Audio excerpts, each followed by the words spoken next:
tlač Ex Libris matrica na farbe na barvou. Farba je tu.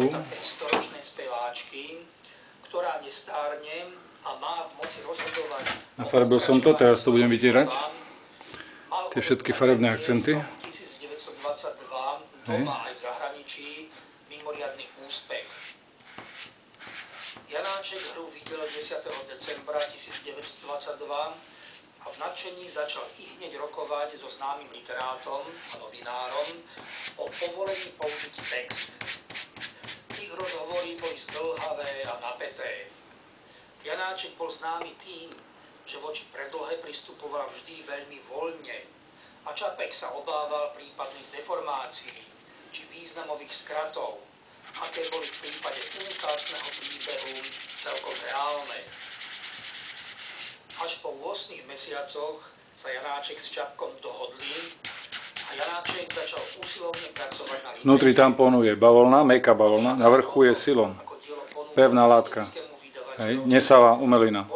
Je to polyetylen, tvrdý, pevný. Ten nesaje farbu, takže vlastne len odstráni z vrchu. Farbu zostane tu a na papieri. Takže v uritých hĺbkách farba zostáva. Aj tak treba veľmi zľahka vytierať, pretože je to veľmi jemné a v tej hĺbke zostáva vlastne len to minimum farby. Preto treba veľmi opatrne vytierať. Ja som z zadnej strane podlepil samolepiacou fóliou bielou, aby som lepšie videl na ten obrázok, lebo ináč sa špiní zo spodu a potom to mýli človeka pri vytieraní. Neviete, kde je to vytresté a kde nie je. Čiže takto to vidím čisto, pri vytieraní. A samozrejme nemôžem zamazať tie farby, keď je tu červená, tak nemôžem ísť zo zelenej do červenej, aby som samozrejme ju nezašpinil. Takže len z tej pestrej von. Hej. Nie opačne, nikdy nie z tej tmavej do pestrej. Takto si to držíme. A zľahka sa to vytiera. Aj keď pritlačiť trošku treba, ale rýchlo. Keď budeme pomaly ťahať, tak sa tá farba len rozmaže. Keď poťaháte rýchlo, tak je vlastne, tá farba nemá kedy sa vyťahnuť z tých rých a ťahať sa po povrchu tej matrice. Tak toto by malo byť.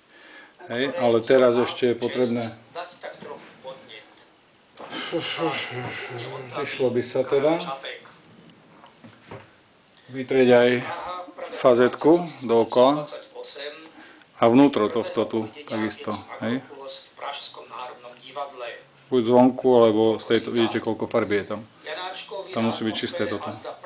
Takže utrieť okraj.